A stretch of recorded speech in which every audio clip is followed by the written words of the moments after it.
chocolate might come to mind? Definitely comes to mind here. So here to help us make the perfect pair in our Kitchen Saver Kitchen is Stephanie Love with Epicurious One. Welcome. Thank you. This is my kind of Valentine's Day. Let's do some wine tasting, some chocolate. I love it. And chocolate, it doesn't get much better. Exactly. And so I brought 4 different expressions of wine that can go well with chocolate.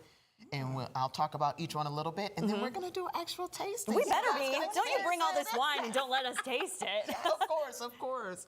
So like with the chocolate that, across the board can be the perfect pairing is a sparkling wine. Sparkling wine, you can't go wrong with a sparkling wine with chocolate, which is why you oftentimes see sparkling wine paired with chocolates, right?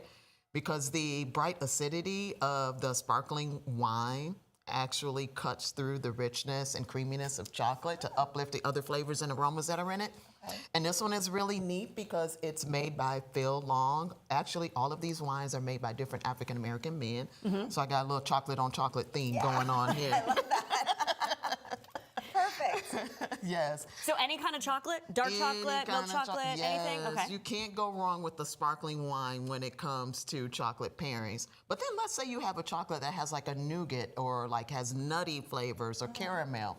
That's when your oaky, buttery Chardonnay really shines through. For those of us who are not big fans of the oaky, buttery Chardonnay, I challenge you to try it with that nougat. Chocolate. Yes. Okay. With Is the that one this that has, and this is by Marcus Johnson. He's a renowned jazz pianist and owner of this particular wine brand, which is called Flow, and it stands for the love of.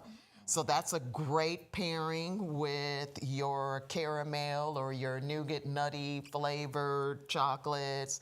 Then if you have a chocolate that has like a berry flavor, then rosé has an opportunity to shine through because rosé typically has some berry components on it, right?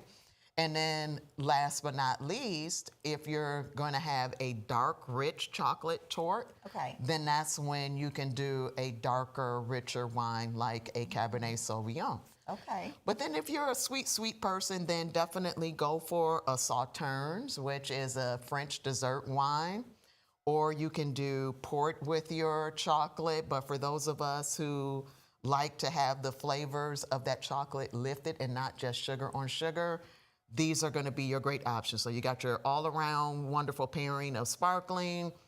You have your buttery, oaky Chardonnay for the nougat or caramel or milk chocolate, rosé for your berry, and then for your dark, rich, dark cab. My goodness, I feel like I would be like, oh, I have to try wine with all of my chocolate. All of my chocolate. Yes. Which one should we try today? Let's do Love Drunk, which is by Andre Houston Mack. Yes, and I love how on the label he says, when your reality is better than your dreams. Oh, I love that. Isn't that cool? That is. Isn't that really cool? Yes. So if we're doing a chocolate and wine pairing, we want to do a tasting. Let's say we just want to do it at home. We're going to make our own Valentine's Day.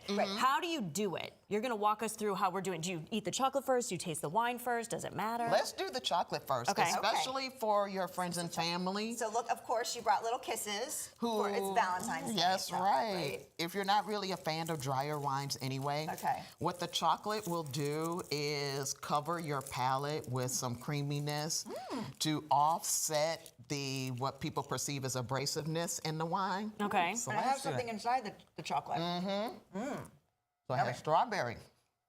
Oh my gosh. Okay, well that's good. I could keep going with that. She's like, give me the kiss. And then you just... Now take a cheers. Okay. And remember then to drink responsibly. Drink now responsibly. Take a little sip. Okay. Ooh. I mean, that's amazing. I do notice it. Yeah, I love it. You do. The berry flavor of the wine kind of comes out a little bit more in the chocolate. Right, because most often people tell you should pair sweet wine with chocolate. What that does to me is just put sweet on sweet, and you miss the other beautiful components that chocolate has to offer, and that wine. You do? Yeah. That's a good rosé. Yes, good rosé. I like that rosé a lot. And with the chocolate, it tastes even better. Right? Yeah. Okay. Listen, you just made a lot of Valentine's plans very easy out there today.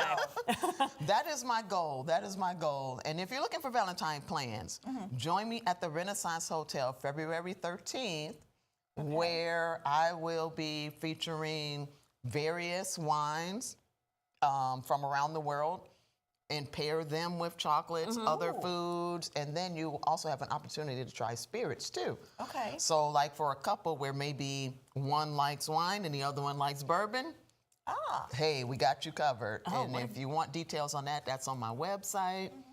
Okay. And then February 20th, I will be at Sol de Cuba doing food and wine pairings, and we're going to do a chocolate pairing there as well. So Perfect. if people want to meet me in person and do some more learning about food and wine pairings, especially chocolate this month, those are 2 opportunities where they can do that. It's such a fun experience I know. because when you say that, you're like, oh, fine, I'll just have chocolate and wine. But when you actually put it together Yeah, it's really good. and the flavors and then come she explains it so well. So Yeah. someone say that website again if we want to find out more information. Where can we find that? Yes, www.epicuriousone.com. So that's EPICURIOUSONE.com. Yeah, go check it out and then go have a wine tasting with her. Well, know. cheers. Thanks so much for doing this with us. Happy Valentine's Day Happy early. Valentine's Yeah, Day. we'll take it.